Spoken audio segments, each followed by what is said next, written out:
জয় নিতাই, জয় গৌর। এই যে আমার ভাগনা গৌরাঙ্গ অধিকারী, আমার ছাত্র, উনি শিখলের জুড়নের মেল চাপড় বাজিয়ে শোনাচ্ছে। আর পেছনে বসে আছে আমার ভাগ্নি ধামিনী অধিকারী, বাড়ি পেকালিয়া, আমার বাড়ি জগন্নাথপুর। আমি বোনের ঘরে আসছি আর কি।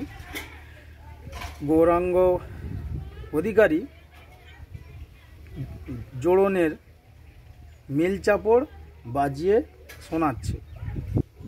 এর মধ্যে যদি কিছু ভুল ত্রুটি হয়ে থাকে আপনারা নিজের ছেলে হিসাবে ক্ষমা করে দেবেন। বাচ্চা তো, ছোট ছেলে এখন। আর আমার চ্যানেলে যারা নতুন আছেন তারা সবাই সাবস্ক্রাইব, লাইক, শেয়ার, কমেন্ট করে দেবেন প্লিজ। এটা সবারই জন্যে রিকোয়েস্ট থাকছে। গৌরাঙ্গ শিখলের জোড়নের মেল চাপড়টা বাজিয়ে শোনাও আমাকে।